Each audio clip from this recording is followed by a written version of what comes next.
just 2 minutes to welcome the last few of us. So we'll kick off at 3 minutes past 1. So as we wait for people, just post on the chat your name and where you're joining us from as we start in the next 2 minutes.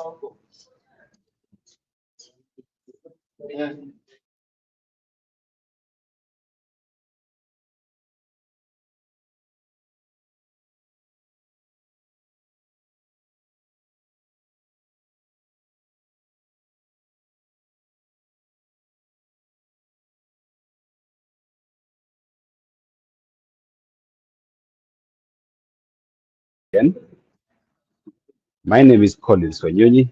I serve as president for ICF Kenya chapter. Somebody asked me last time to also talk about my day job. So my day job is director for SME banking at Equity Bank Kenya, and I take joy on serving you from this role. Today's session is the last of our Lunch and Learn series for the International Coaching Week. We'll be covering beyond management, and we are looking at coaching as the new leadership standard. And probably as we run through this, you'll have an opportunity to post your questions on the chat, and we'll be able to address the questions at the end of the session. So this is International Coaching Week, and in our International Coaching Week, we focus on elevating the information that you need to understand about coaching. And one of the items, if you look at this past week, we had a series of sessions. We started with our distinguished Toastmaster, Jared Ouko, who is also the founding president for ICF Kenya chapter. And we had a series of sessions that ran until Friday evening and Friday afternoon, sorry. And Friday we had a session on how HR and coaches can drive ethical high impact transformation. One of the benefits that you will get is all these sessions will be uploaded on our YouTube channel. So if you missed any of these sessions that was covered, please don't worry. Our YouTube channel will be available to walk you through this. As we move this is our last lunch and learn for the ICW, but worry not, we'll be coming back to you with more sessions of lunch and learn. The last session of the ICW is the International Coaching Week Summit, which will be held at Strathmore Business School. The theme of that session is Beyond Training, Driving Real Performance Through Coaching. The session will be held at the Trans-Century Auditorium from 8 to 2 p.m.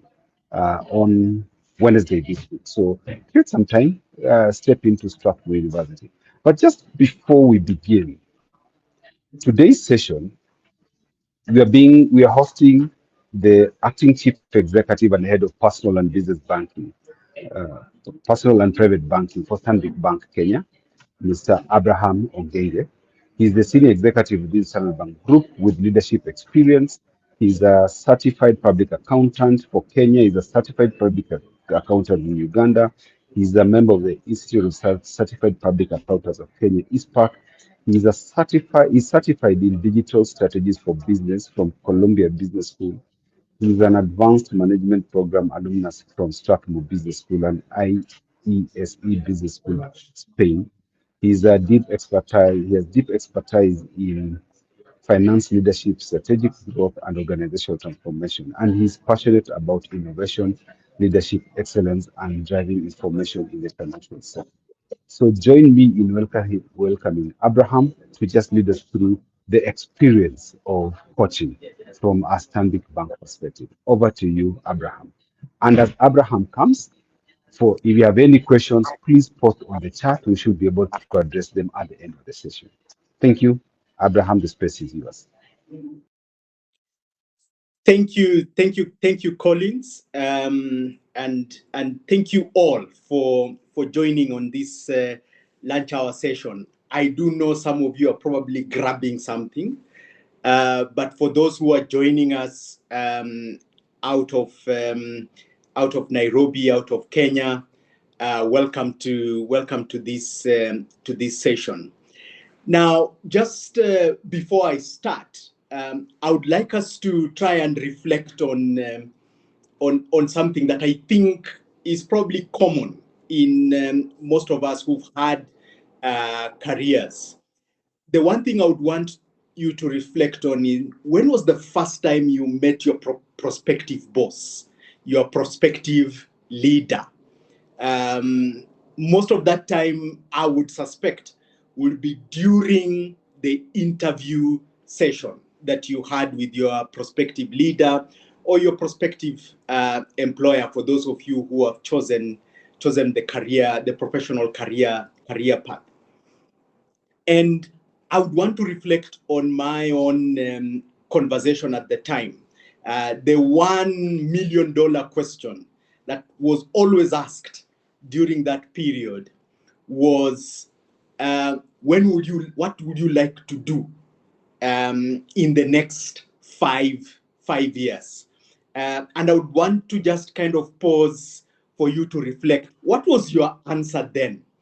And by hindsight, now that some of you are probably sitting on the other side having these conversations with Gen Zs or Gen Alphas, if you've ever had, what would be your hindsight response to that now that you know better? And I think for me, when we start thinking about how we lead in this new age, there's probably shifts that are happening, and this conversation today is to invite those shifts. So let me give you my answer in that interview session.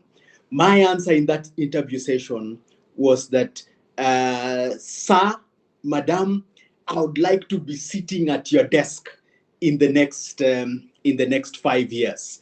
I am almost very sure that most of you gave the same or similar answer, that I want to be sitting at your desk in the next in the next 5 years.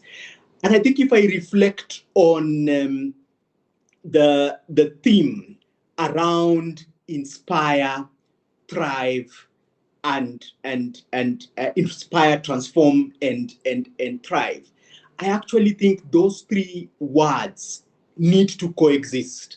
For you to sustain transformation, you need some level of inspiration.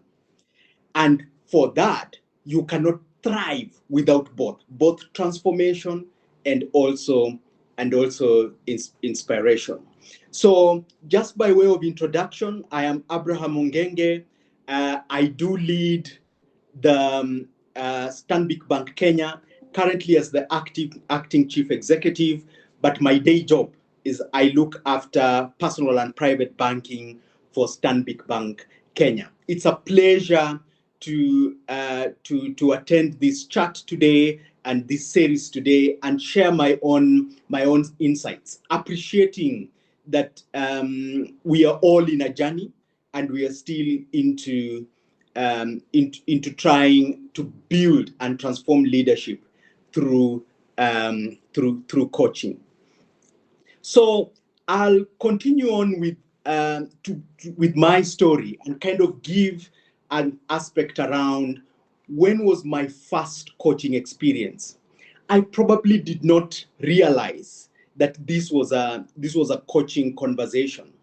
And at the time, having convinced the interview panel that, guys, I want to be at your desk in the next 5 years, I was given an opportunity to consider working out of the country. And at that time, I had two big challenges that I had to face. And it's almost common to people who are young. One of my first challenges that I was just 2 years into my formal career, and I was battling between two big decisions. One of the big decisions was, how do I grow my career much faster to get into those desks? So one of my particular conversation there was, how do I grow my career much faster? So career was big for me. The second big conversation is that I needed to get a family. I needed to get a wife. I needed to get married.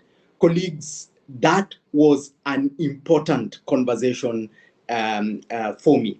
And I remember looking at this offer and balancing the conversation around, do I need to have a conversation of family, or do I need to have a conversation of career? The first leader who interacted with me did coach me, and did coach me by not necessarily giving me the answers, but by asking me the right questions that I needed to consider in that season. Now, I did make a decision. Most of you might guess what decision I made, but I did make a decision. That decision had consequences, but that decision allowed me to start charting my path by using guidance and leveraging on me as a coachee and going through my own process quite at a very young age. So if we then start thinking about how is coaching a new leadership standards. Now, if I reflect, and if we can move to the next slide, if I reflect, modern organizations now require leaders that develop, require leaders that inspire and empower people, rather than leaders who offer direction. Coaching has a direct correlation with the culture of an organization. And in most instances, organizations that solve societal problems, organizations that are more innovative, are organizations that have brought out coaching as a key element in transforming employees and building their own well-being. There's increased demand for mentorship. And if we look at society today, we are going through immense shifts. Part of the sessions you've talked about AI, those are immense shifts in society today. And there is hunger for mentorship, there's hunger for continuous feedback. And coaching starts to leverage that. It does, in a way, strengthen critical skills and competencies in complex workplaces. Coaching is also quite important in dealing with clients. Most of us as organizations do leverage a lot of our success to the relationships we have with our clients. And while moving through a relationship-based model, coaching becomes quite critical. And there's a direct correlation around institutional performance and its strength around coaching as a leadership standard. So the key question would be, so why would leaders and big corporates care about coaching? Why would we care as leaders? The opportunity cost of failing to coach is quite critical. And companies that underestimate leadership development, mentoring, and employee engagement face a much higher turnover. And let me just quickly go to some specific statistics around what are the hidden costs of not coaching.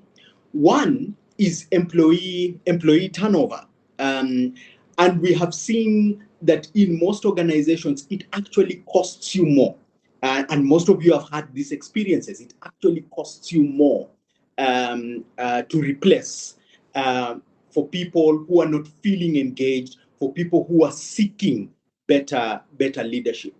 Coaching does give you an element of better leadership and a better view for your employees going forward. Productivity losses, disengaged employees, according to a Gallup research, cost the global economy about 8.8 trillion annually, equivalent to about 9% of the global GDP. There's also an element of burnout. And this is a specific kind of conversation I'll probably want to build on. I've told you the story of having elected to take my career up and then balancing and delaying my my family build up. In that moment, I had said that I want to be sitting at a certain desk in the next 5 years. Colleagues, I actually did not get to sit in that desk in the next 5 years. In my own estimate, it took me 9 years to be on the other side, and I was actually excited about it. But remember, there was a specific challenge I had, that from that interview time, 9 years later, I had gotten to the desk I needed to be at. Here is where then I had the biggest challenge, because my own dream had reached its maximum. So then I had to balance that question around, so what? What then? You had started your career saying, I want to be at this specific desk. Now you are at that desk. So what? What happens? What happens next? And that's when I actually leveraged formal coaching, and it was almost to find some direction in my life. And in that instance, I also did notice that the investment that leaders and organizations make through coaching assisted me, but also assisted me in getting succession on the line for my next role. It is actually quite critical that sometimes people communicate to us that the way we are important.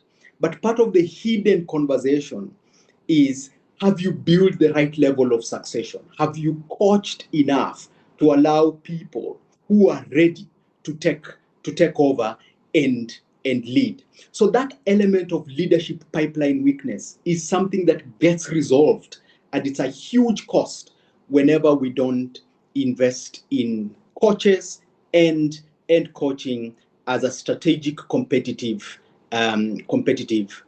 advantage. Now, the reality is that coaching is now no longer a people or an HR type conversation. In previous years, most of the coaches we knew were probably people who have expertise in people and culture related matters. Now, leaders, whether you are a professional in engineering, whether you are a professional in banking and finance, whether you are a professional doctor or a health practitioner, you do need to develop these skills. It's no longer an HR function. And firms with strong coaching culture are better positioned to retain talent, to navigate disruption, and to sustain performance in economic uncertainty. Now, I did talk about my story around going through coaching and being stuck in the fact that I had already reached where I had said I would want to be from the first interview. So I was stuck, and I was saying, so what next? And I leveraged the investment of coaching, both by utilizing me as a coach to develop my successors, but also utilizing a coach to almost guide and help my thinking for my next.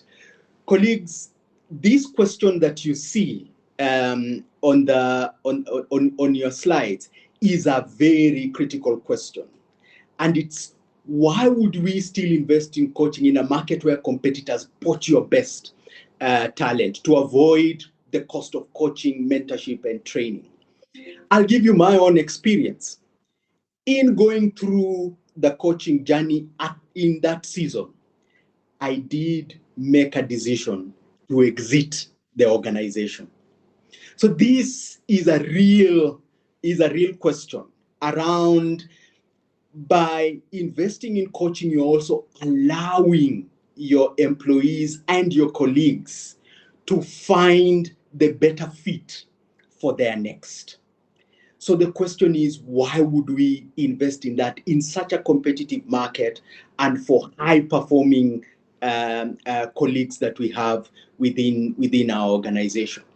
But I'm here to kind of validate that and say to you, it still does make sense to continue to invest in coaching. Now, coaching in itself is not the risk. The absence of coaching is the real is the real risk, and it's to appreciate that some people will leave and go somewhere and go somewhere else, but former colleagues can also become your own client. The question that we should always ask is, what kind of organization am I building? And such that staying here, the most compelling choice that's available is the choice that you'd allow your employees to explore. Now, if we can go to the next slide. So, continuing on with my story, is that I made the decision through a coaching conversation to actually leave the organization and explore a bit more. But it is important that we kind of tie in growth and coaching. Now, coaching allows the coachees to actually think about blind spots, which sometimes affect performance. Growth requires some level of discomfort. So they're allowing some of your employees to find new opportunities will live with some level of discomfort. Also discomfort to the employee themselves. It elevates self-awareness and drives positive leadership outcomes. The compounding effect of coaching is actually quite real, and it complements the skills training.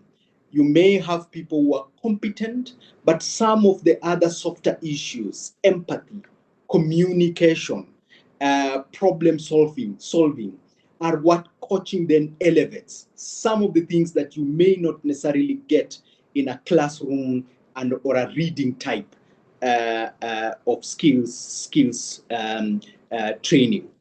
Coaching also motivates. It allows people to step back, reflect, and motivate, have a resolve around conviction on the approaches that they would choose to take. And then lastly, there's a direct correlation around how coaching supports performance of various organizations. Now, I would want to conclude by giving you the end part of this story.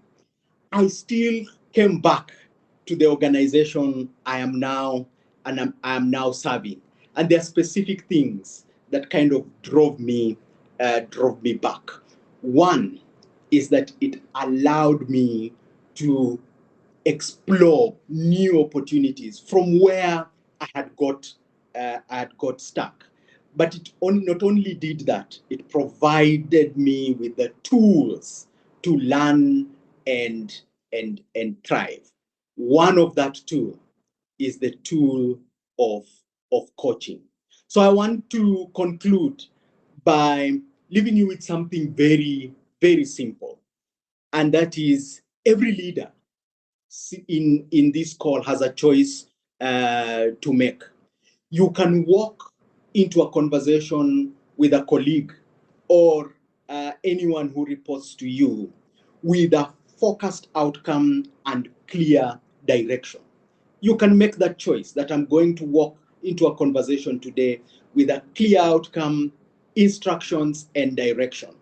But you can also walk into that room with curiosity to try and understand what is this person all about, what do they need, and you have the willingness to ask the right questions to help the person be inspired, to help the person transform, but to also help the person thrive. I hope my conversation here elevates the conversation around coaching, understands and gives its importance, but also invites the continuous journey and improvement around coaching conversations within your organizations. Thank you, and back to you, Collins. Thank you so much, Abraham. And what an inspiring story. And I like that two th out of the presentation, there are two things I've picked that I've loved. The first one is your answer to the question around where we want to be 5 years to come. And you mentioned that it took you 9 years to get to that destination. So 5 years may not be the time. 9 years was the real time, but it gave you an aspiration of doing it in 5 years. So to my audience, please join me in just clapping for Abraham in whichever way that you have to celebrate that he managed his milestones in 9 years and instead of the 5 years that his aspirations are. And the second piece is just using your personal experience as a journey towards telling us the benefits of coaching and the personal experience that brought you to leave the organization and then get back to the same organization and now leading the organization at chief executive level. So we have some good time to ask some questions. For to our audience, I will encourage you to post the questions on the chat. Abraham, we have about 7 questions for you, and I hope that we'll be able to address these questions. And to my audience, I would like us to finish this at least 5 minutes to two so that people can be able to finish the session and go back to work. So Caroline Auma Abraham is asking you, how do you manage the tension between support and accountability? All right, that's a brilliant. That's a brilliant question.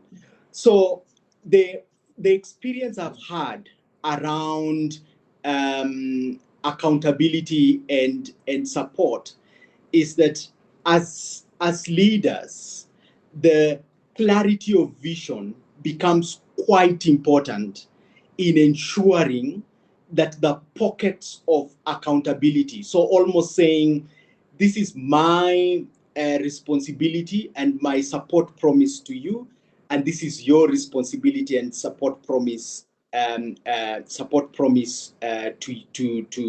yourself. So one of the things that I found quite important is consistent clarity of vision as a leader.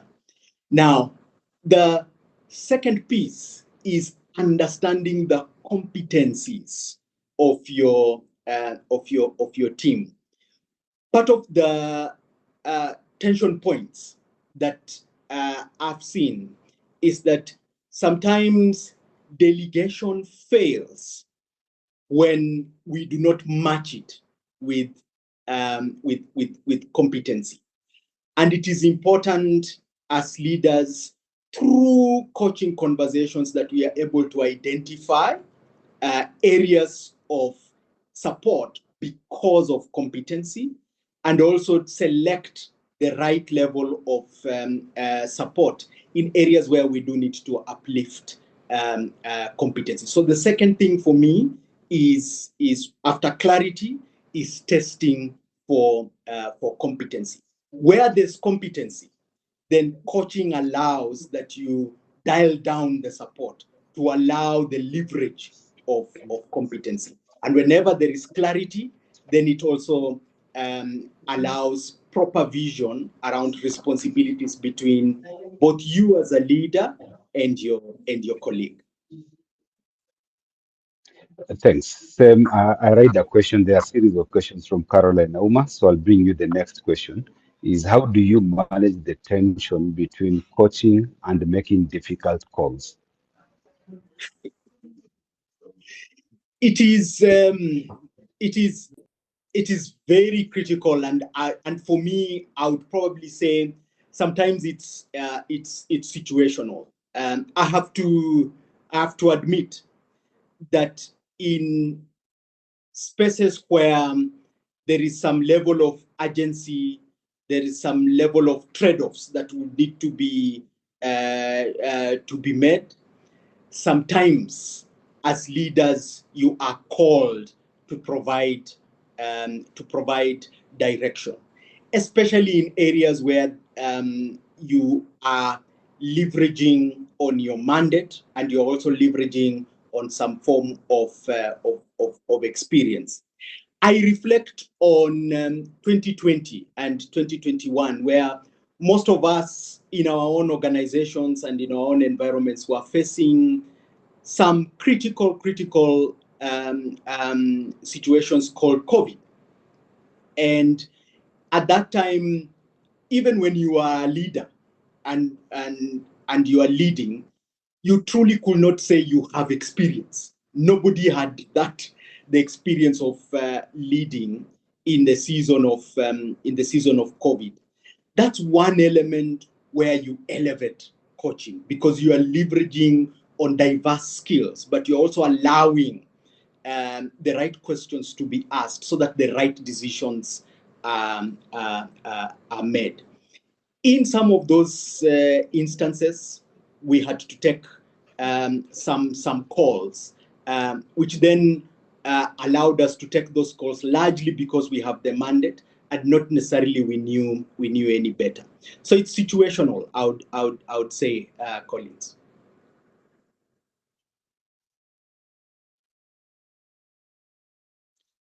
Collins, you're probably on mute. Oh, my apologies for that. One more question from Caroline Auma. As CEO, what do you see as the biggest barrier to a great coaching culture? Okay. So I would say my own experience as CEO is that there is a little bit more education required around distinguishing between coaching and mentoring. So a lot more work that we are doing there. Both of them quite important, but quite distinct as a practice. I think the second piece which we have to manage is chemistry. That's a piece that we continuously have to manage.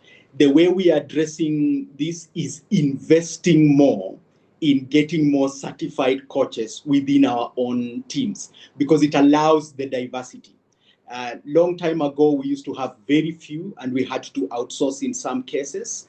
Now we are having many more. So then it reduces the chemistry risk.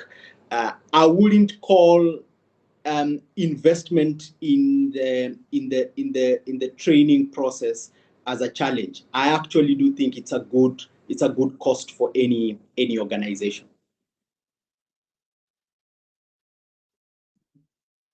Thank you, Abraham. Basani Madale, I'm hoping I'm pronouncing the name right, is asking, it's a long phrase, so allow me read it for you.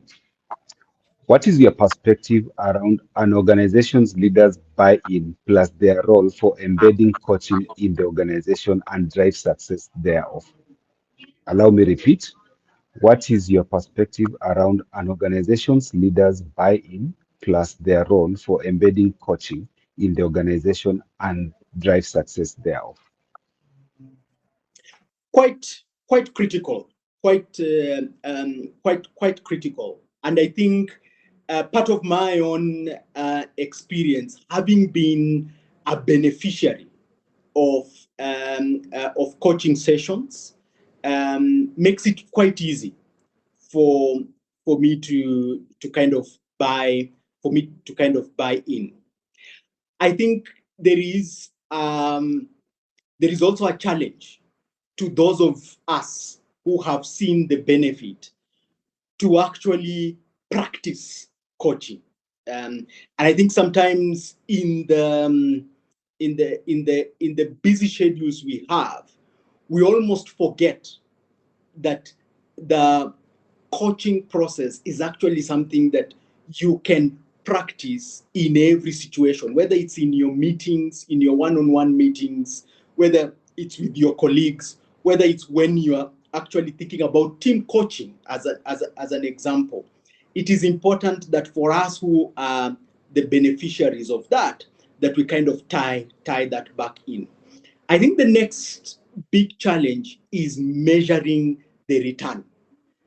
It is important that we are actually quite deliberate in identifying and measuring the return, so that it persuades leaders of organizations to actually correlate their own, you'd say, objective around growing the organization, making the organization a much more higher performing organization that's quite resilient, with the practice of coaching. That's well articulated, Abraham. So I have two more questions. So still again from Caroline Auma, and I think Caroline is my A student in this session today. Um, what has been the personal leadership aspects to unlearn for you to become a more coaching-oriented CEO? Aha, aha. There are very many things I've had to unlearn. One is to have the patience of mistakes. Uh, so that I've had to unlearn. It is quite easy for you to correlate a mistake within your team with a negative consequence. I've had to unlearn that and to understand that coaching is a process, and coaching allows your team to make judgment after going through a process, and therefore sometimes the outcomes might not be positive, but it doesn't mean then you then take that back with some negative consequence. The next piece I've had to kind of build a muscle for is patience. um, I've had to build a muscle for patience. What that kind of has meant is that you have to think about how you provide cover, but also how you diversify as a leader to ensure that you kind of de-risk areas where you may have to suffer a little bit of setbacks by allowing your teams to actually grow much more sustainably. Third is to avoid the what I would call the experience, your experience hurt. And what that has meant is being humble enough to admit that the only difference between me and any of the Gen Zs who are within my team is time. And they may have much more parts of experience than I do. So being aware that you need to continuously avoid the experience gap. Thanks, Abraham. So I have two more, and then we'll close at that. So Nelly Njorogi is asking, what's the difference between HR and coaching?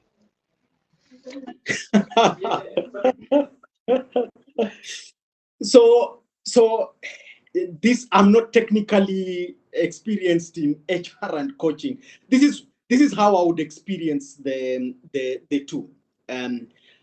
I would say that HR's main objective is to allow and make available resources, mostly people, make available high performing resources who are well taken care of and motivated to achieve a certain strategic objective for the organization.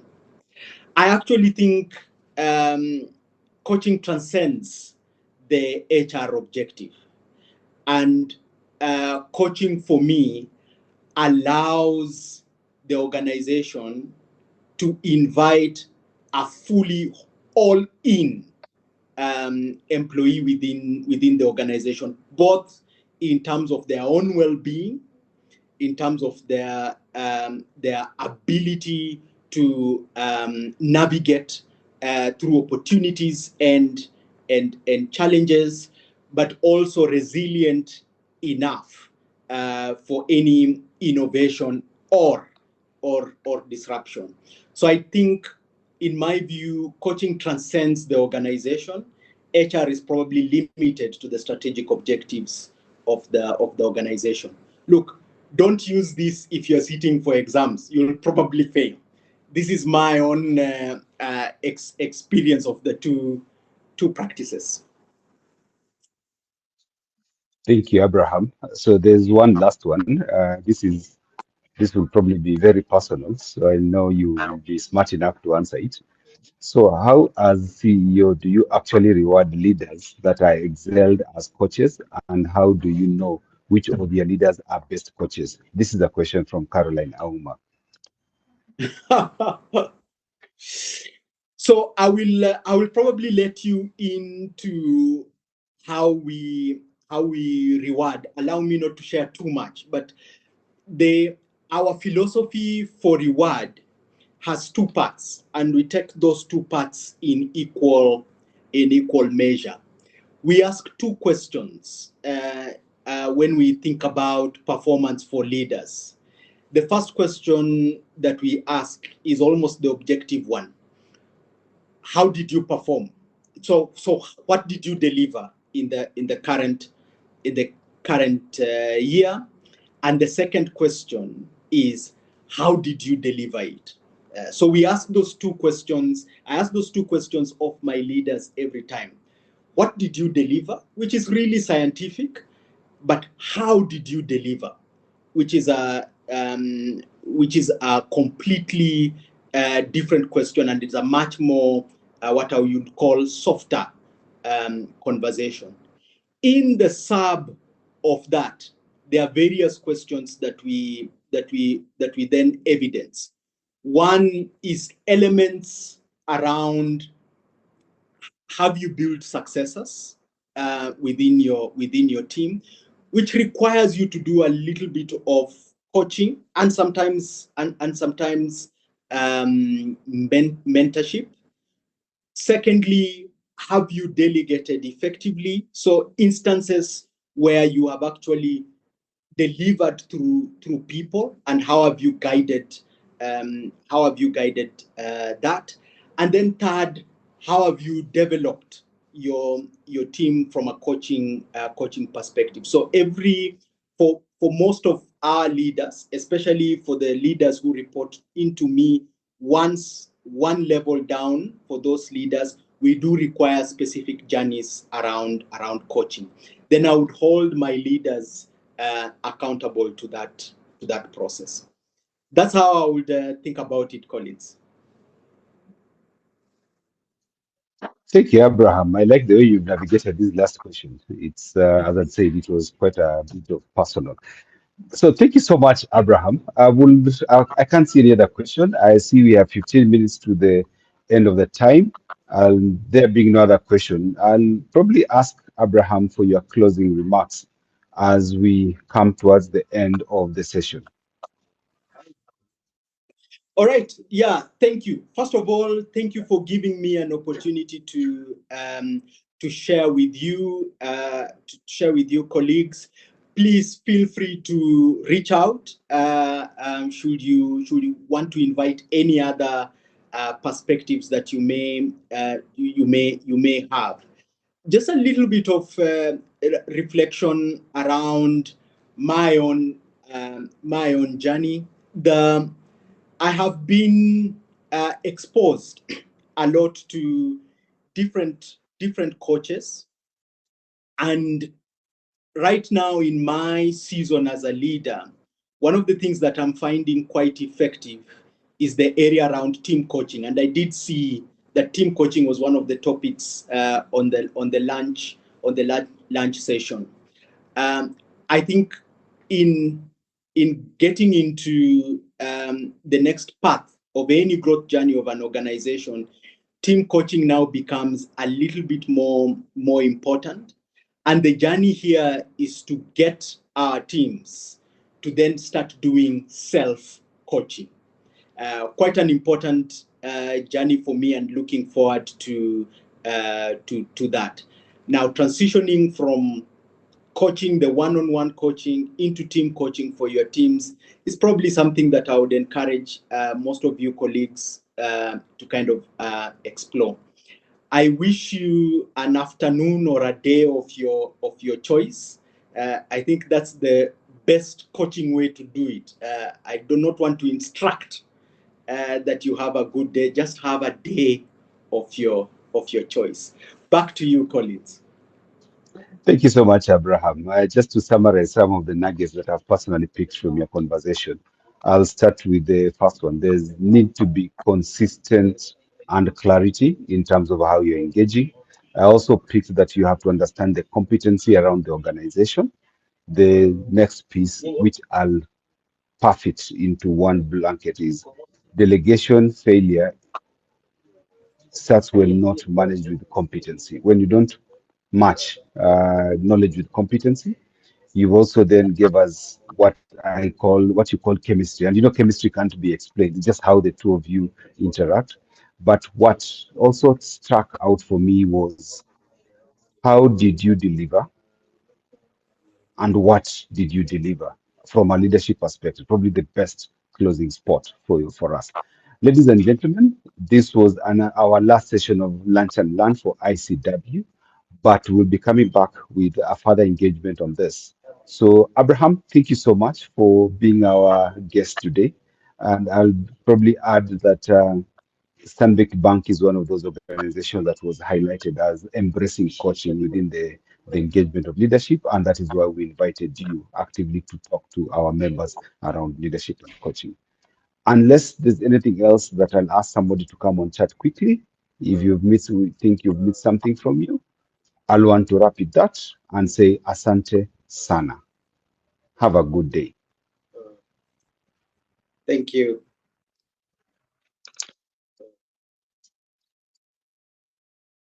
So much. Have a good.